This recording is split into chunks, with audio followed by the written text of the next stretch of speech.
Beep. What is up, ninjas? My name is Sam World, and in today's video we're going to be looking at the Ableton Saturator. Now in life we always want stuff that we don't have, which we don't really need because we already have something that serves the same purpose. And in the music production world, this might be, instead of using the Ableton Saturator, you want to get, Sound Toys Decapitator or Fat Filter Saturn, etc. While a lot of times you're looking for a specific sound, I think Ableton Saturator can definitely give you what you're seeking, as long as you understand how to use it. Now, what I love about Ableton Saturator is the fact that it's simple. I'm a very simple man. All I really need are a couple of knobs I can turn, and I'm set to go. Certain plugins have so many features in them that when I look at them, I just go like blank. Okay, what knob am I gonna move, etc. When all I really want is just a little bit of saturation. So with that being said, guys, if you want to support the channel, make sure to head over to evilsounds.com. And the first thing we're going to be explaining is, what is saturation? Now, inside of Ableton here, guys, I have set up Serum with a very simple sine wave. It's going to be one of the better ways to kind of explain saturation to a person that doesn't understand what it is. And the reason for this is that the sine wave, when we look at it on the spectrum here, is a very simple, fundamental frequency. Now, usually I call this the mountain. So, in life, Ableton, Jesus, created the world by utilizing a sine wave. He then added a bit of saturation and created more mountains out of it. And then from there, maybe the reverbs, water, etc. But you get the idea. Now, as you saw there, as we applied a little bit of drive into the sine wave, we get these other little mountains, which we're going to be calling harmonics. So whenever you hear someone saying, I'm adding harmonics to this, or yeah, it sounds very harmonicful and shit, all that means is that there's a lot of those frequencies.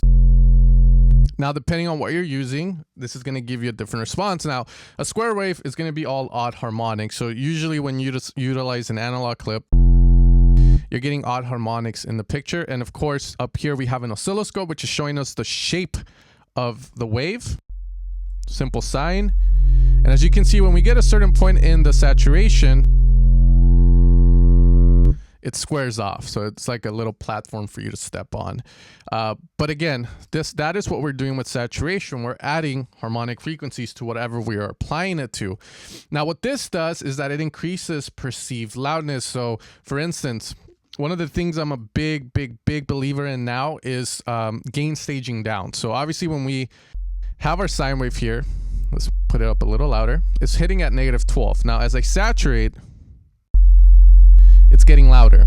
And so what I want you to do whenever you do stuff is lower it down back to where you were at in terms of volume, and then A and B it. So turn it off and on. A and B, the saturator, you're going to notice that they're almost exactly the same volume, but with the saturator on, the bass sounds a little bit more composed, like it's been lifting some weights, baby. It sounds a little beefier. To a lot of people, it's going to sound a lot fatter. It's going to sound a lot warmer, etc. So again, the saturator is really good for this kind of stuff. Now, I'm pushing it pretty heavily. I don't need to push heavily if I don't need to. So we're just going to kind of ease up a little bit on it. Again, slight change to it. Okay, so with the saturator, you can never go wrong on putting it on a lot of stuff like the kick, the drums, the lead, the vocals, etc., because it's very hard to go bad with it. And what I mean by this is if you're utilizing the first setting we have here, which is the analog clip, and you're just putting a bit of drive to it, you're not going to mess up the sound. You're not going to do anything hard. In fact, you're going to maybe add a little bit of a polish to it, a little bit more presence to it. But again, it's very hard to go wrong. Now, with the drive and the output knob out of the way, we're going to have, again, different forms of saturation. And you know what? We can talk about the shape and what it's doing, but I think the most important thing is for you to train your ears to listen to what it's giving you, and from there decide if that's the right type of saturation for the specific sound you're going to be using it on. For instance, if we do a soft sine, we're going to get more of a vibe like that. At extreme levels, extreme drive, analog clip, a little different, medium curve, hard curve, sinoid fold, digital clip, a little harsher, different vibe. Now the Waveshaper is going to be more of a sound design tool where you can turn sine waves into very dirty G-house, mid-tempo style of bass lines. But again, we'll talk a little bit about the features, but let's keep going. Maybe this time we'll go with the soft sine. Now going back to the more simpler forms of saturation that we're going to be doing, when you're using these guys, you know, you put the drive up, but there's more that you can actually do. And those four knobs below it are what we have here: the bass, the frequency, the width, and the depth. Now this is going to add sort of like a filter, and you're going to be able to decide whether higher frequencies are more saturated than lower ones. So the bass here, we can move it up. The thing with that is just, you can see we do lose a bit of low end and warmth. So personally, me, I don't really use it that much. I'll move it a little higher up just to add a bit of mid-low power to it. If I'm, let's say, making like a G-house kind of bass. From there, we're going to have the frequency knob, which is going to be more of a bandpass filter that's added. And with the width and the depth, you're going to control a couple of things about it. The first thing is the depth.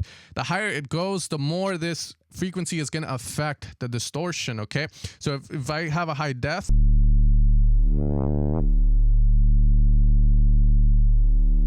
you can see how it's kind of shifting around. From there, the width, think of it as a bandpass, where you're just controlling essentially how wide this is going to be. Is it going to be this wide, this wide? It has nothing to do with stereo imaging, which is a common misconception. But again, we can kind of decide cool stuff like that. Now, personally, me, I always like to target the mid-lows again of the bass and maybe add a bit of width, just a tiny bit.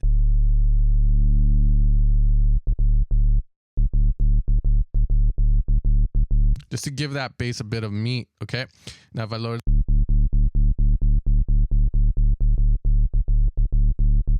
From there, we're going to have a DC knob. Now, I'll be honest, explaining DC, I really don't understand it fully, but I do know it does mess with the amplitudes of the sound. So if you have a bit of a DC offset, this is going to fix it. So again, I'm not really going to comment on it. You know, I've read about it and I see it, but it's, again, one of those things with music production is you can know it theoretically, but it's better to actually know how it affects the sound. And you can kind of see how we get a little bit more of a deeper vibe.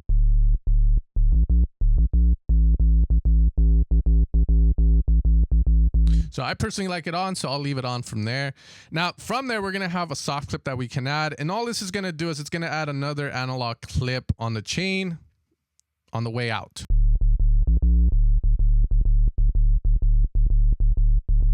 So I like the way it sounds. Now, the soft clip is good too, because if you push it hard, it prevents a little bit of clipping, so it's really good to have there. So now, with the most used features inside of Ableton Saturator, we're going to move on to the one that doesn't get as much love, and that is going to be the Waveshaper. Now, the Waveshaper is going to be more of a sound design tool, guys, and in all honesty, for me, I get better results with it whenever I'm using stuff that doesn't have full harmonics straight out, like a saw or a square. Those things are full of harmonics, some of the most harmonicful waves out there. So a lot of times it's better to start off with sounds that are a little less harmonicful. You can think of it as like in Serum, the sine wave, the triangle, a saw that's filtered, etc. The monster spectral wavetables inside of Serum. You can go with these ones. Now, what we're going to do here is we're going to have span up just so that we can see how the frequencies are moving and shifting around as we are applying this here. Okay, now I'm going to increase the drive maybe to around 4. I'm not going to go heavy-handed with this one here because this, again, is extreme to that point. From there, I'm going to add a bit of depth so that way I can start to use my linear, curve, depth, and period. The drive here is going to affect, think of it as a dry and wet for all of these parameters, how heavy-handed it's going into the signal. So we're going to lower that down maybe to 50 for now. Now we're going to add a bit of curve. Now, as I move this stuff again, it's just changing the shape curve, which in essence is going to affect the sound by shaping it a certain way.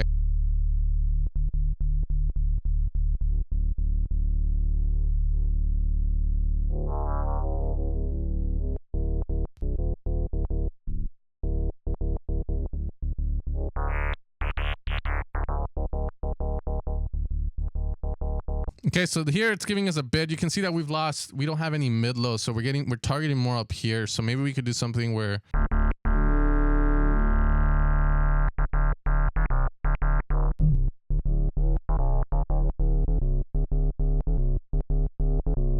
again, just playing around.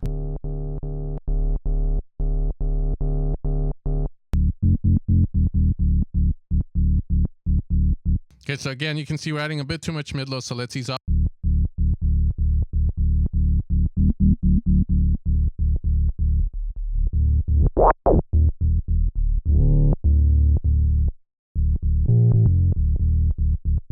All right, from there, I'm gonna maybe get rid of some of the upper harmonic.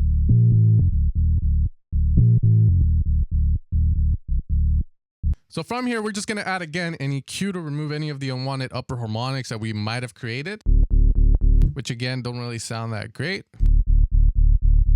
But once we lower it like so, the bass has a very nice. All right, guys, and that is going to be the Waveshaper. So as you can see, it's more of a sound design tool. You can definitely add a hint of it, maybe to a bass to give it that extra mid-low vibe to it, but you can also achieve that with the other forms of saturation, which aren't as complex and aren't as experimental. But again, if you want to experiment with it to see if you get any cool sounds out of it, you can mess with it. You can definitely automate stuff in it as well. But that is going to be the Ableton Saturator, guys. There's one last knob here, which we talked about slightly, which is the soft clip. So again, you're just adding what I believe is another analog clip at the output. So that gives you even another form of saturation. But other than that, I hope you guys enjoyed the video. I hope you learned something about Ableton today. This is something I've been doing, trying to learn the plugins all over again, just so that I know what I have, my tools, so that I can use them when needed. With that being said, guys, you want to support the channel, make sure to head over to evilsounds.com, and I'll catch you guys for another video next time. Peace out, take care, and you have a great rest of your day.